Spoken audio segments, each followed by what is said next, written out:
Саламатсыздар, құрметті әдебиет сүйер қауым, ардақты ұстаздар мен қымбатты оқушылар.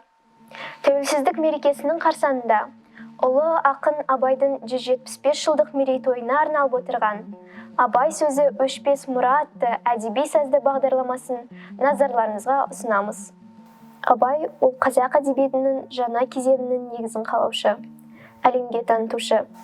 Абай мұрасы ол қазақтың ең қасиетті, теңдесі жоқ асыл қазынасы. Ақын шығармалары оның қазақ әдебиеті тарихында ерекше орны бар классик ақын екендігін дәлелдейді. Мұхтар Әуезов Абайды қазақтың классикалық әдебиетінің атасы, қазақ поэзиясының күн шуақты асқар биігі деп атауы да жайдан жай емес. Абай ол сазгер. Әнді сүйген ақынның құлақтан кіріп бойдалар әндерде жетерлік.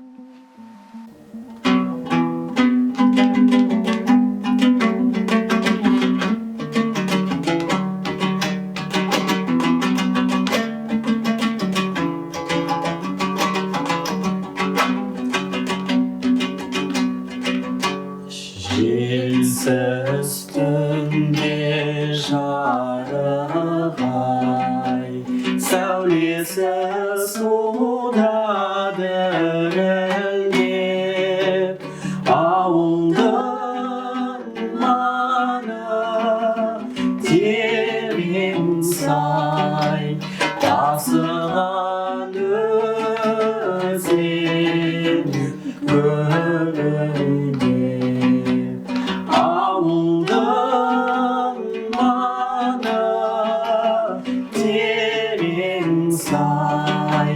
Тасыған өзен көлінде, тау жаңғырып ән қосып, үрген итпен айдаққа келмек едің жол тосып, жолығуға аулаққа келмек едің жол тосып, жолығуға аулаққа. Абайдың сөзі өшпес мұра дегендей барлық қазақстандықтарды, жастарды ұлы Абайдың өлеңдерін, шығармашылығын зерттеуге шақырамын. Құрметті Назарбаев зияткерлік мектебінің оқушылары, ұстаздар қауымы. Баршаңызды келе жатқан тәуелсіздік мерекесімен шын жүректен құттықтай отыра, баршаңызға мықты денсаулық, бақыт, еліміз аман, жұртымыз тыныш болсын. Мереке құтты болсын. Абай ол қайталанбас ірі тұлға. Қазақтың бас ақыны Абай Құнанбайұлы. Онан асқан бұрынғы соңғы заманда қазақ баласында біз білетін ақын болған жоқ деп, алаш қайраткері, ағартушы, ақын Ахмет Байтұрсынұлы Абайдың шығармашылығына басын иген. Оқудағы мақсат не? Алған білімді не қажетке жұмсау керек? Қандай қызмет атқарған жөн? Бұл сұрақтарға жауапты келесі өлең жолдарынан табамыз. Ғылым таппай мақтанба, орын таппай баптанба, құмарланып шаттанба, ойнап босқа күлуге. Бес нәрседен қашық бол, бес нәрсеге асық бол, адам болам десеңіз, тілеуің өмірің алдыңда, оған қайғы жесеңіз. Өсек, өтірік, мақтаншақ, еріншек бекер мал шашпақ, бес дұшпаның білсеңіз. Талап, еңбек, терең ой, қанағат рақым ойлап қой, бес асылыс көнсеңіз. Жамандық көрсең нәфратлы, суытып көңіл тыйсаңыз, жақсылық көрсең ғибратлы, оны ойға жисаңыз. Ғалым болмай немене, балалықты қисаңыз, болмасаңда ұқсап бақ, бір ғалымды көрсеңіз. Ондай болмақ қайда деп, айтпа ғылым сүйсеңіз, сізге ғылым кім берер, жанбай жатып сөнсеңіз. Дүние де өзі, мал да өзі, ғылымға көңіл берсеңіз, білгендердің сөзіне махаббатпен ерсеңіз. Әр адамның ғылымға ұмтылуы парыз. Бірақ кеш ойланып, кеш қамданғанын уақыт азая түседі. Уақыт алтыннан да қымбат. Бос әңгіме мен пайдасыз істерден өзімізді аулақ ұстағанымыз жөн болар. Жасымызда ғылымды ескеріп, пайдасын тексергеніміз дұрыс. Абай Құнанбайұлы, жасымда ғылым бар деп ескермедім. Жасымда ғылым бар деп ескермедім. Пайдасын көре тұра тексермедім. Ер жеткен соң түспеді уысыма, қолымды мезгілінен кеш сермедім. Бұл махрұм қалмағыма кім жазалы? Қолымды дөп сермесем өстер ме едің? Адамның бір қызығы бала деген. Баланы оқытуды жек көрмедім. Баламды медресеге білдеп бердім. Қызмет қылсын, шен алсын деп бермедім. Өзім де басқа шалып түске үрледім. Қазаққа қара сөзге дес бермедім. Еңбегімді білерлік еш адам жоқ. Түбінде тыны жүргемді теріс көрмедім. Абайдың жас ұрпаққа айтар ақылы да уағызы да аз болмаған. Нағыз жігіттің бойында болу керек қасиеттерді Абай келесі өлең жолдарында көрсетеді. Абай Құнанбайұлы. Жігіттер, ойың арзан, күлкі қымбат. Жігіттер, ойың арзан, күлкі қымбат. Екі түрлі нәрсе ғой сыр мен сымбат. Арзан, жалған күлмейтін шын күлерлік. Ерта болса жарайды, қылса сұхбат.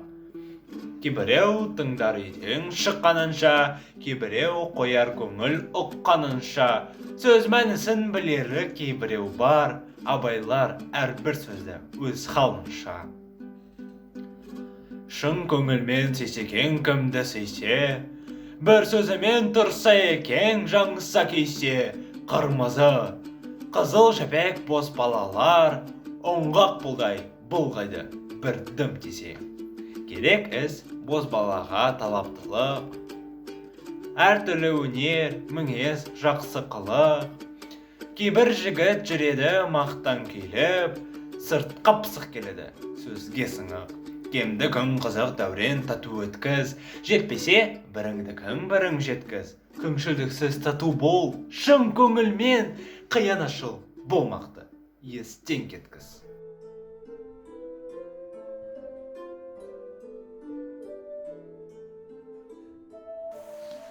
Абай ол сөз шебері. Бұған дейін қазақ әдебиетінде болмаған үлгі ол қара сөздер. Абайдың қара сөздерінен біз өнеге, өсиет, ғибраттылықты көреміз. Шынында Абай атамыздың қай сөзі болмасын, ол еліне, өзінен кейінгі қалтырған, кейінгі ұрпағына қалтырып кеткен өсиеті, ақылы, кеңесі. Сондықтан ең бірінші біздің парызымыз оны білуіміз керек. Енді мен осы жерде қазір Абай атамыздың бір-екі шығармасын оқып берейін сіздерге. Талай сөз бұдан бұрын көп айтқанмын, төмен ойлап, уайымшып айтқанмын. Ақылдылар арланып ұялған соң, ойланып, түзеле ме деп айтқанмын. Қазақтың өзге жұрттан сөзі ұзын, бірінің бірі шәпшең, ұқпас сөзін. Көздің жасы жүректің қаныменен ерітуге болмайды, ішкім ұзын жұртымай, шалқақтамай сөзге түсін. Ойланшы, сыртын қойып, сөздің ішін. Ыржыңдамай тыңдасаң, нең кетеді. Айтылған сөз емес қой, әңгіме үшін. Ал енді Абайдың қара сөздерін қарасақ, бұның әр қара сөзі бір өмірдің әрбір жағдайына, әр саласына айтылғандай адамгершілік жағына да көңіл бөліңдер дейді, оқуға да ынталы болыңдар дейді, отаныңда сүйіңдер дейді, халықтың ішінде бірлікте болсын дейді, өзге халықтарды сыйлай біл деп те айтады. Неше түрлі жан-жақты айтады. Мен бір адамгершілік жайындағы бір қара сөзін оқып берейін. 37-ші қара сөз. Адамның адамшылығы істі бастағандығынан білінеді, қалайша бітіргендігінен емес. Көңілдегі көрікті ой ауыздан шыққанда өңі қашады. Хикмет сөздер өзімшіл наданға айтқанда көңіл уанғанда болады, өшкенде болады. Кісіге біліміне қарап болыстық қыл. Татымсызға қылған болыстық адамды бұзады.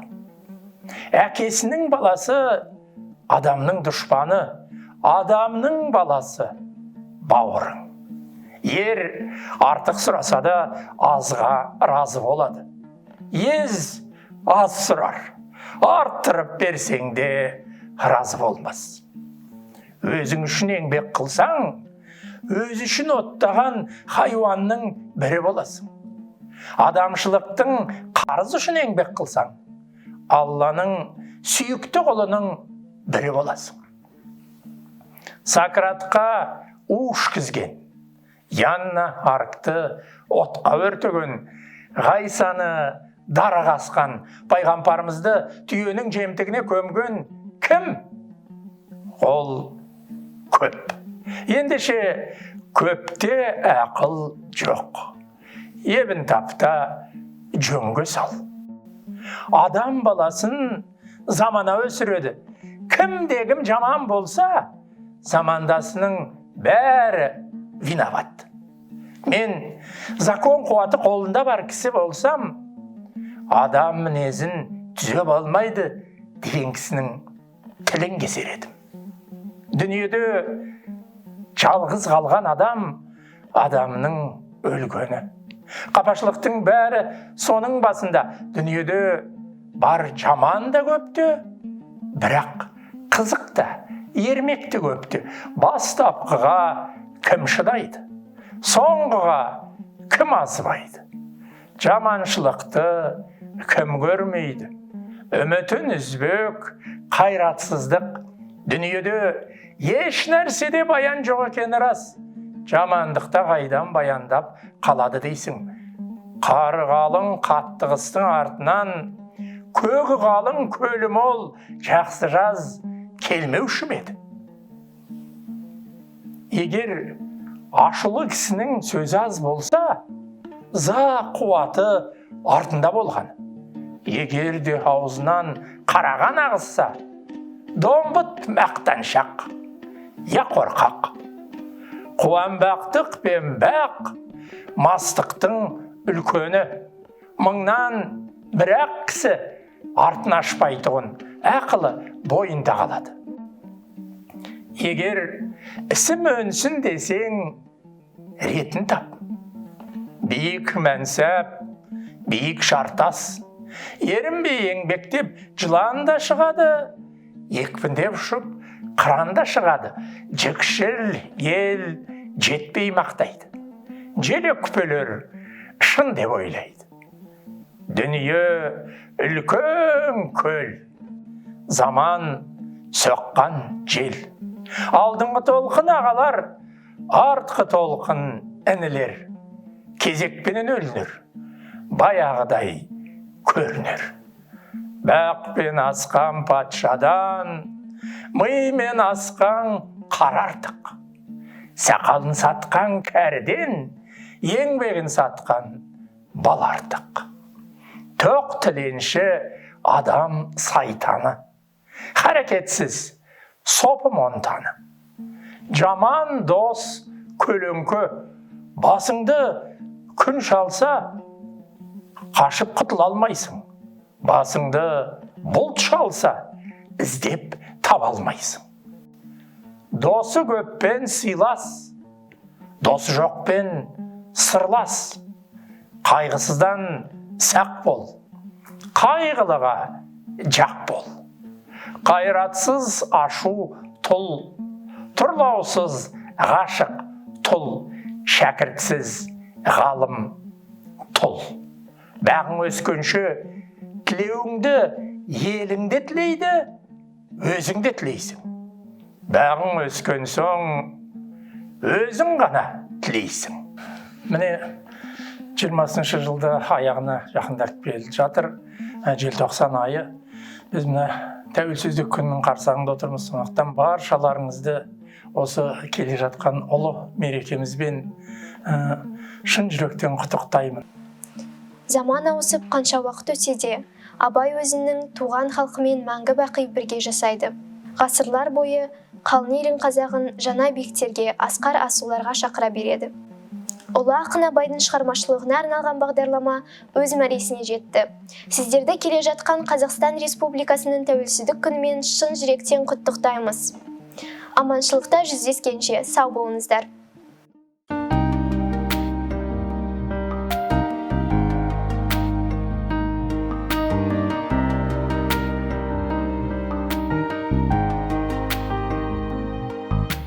Көзімнің қарасы, көңілімнің санасы, бітпейді іштегі ғашықтық жарасы.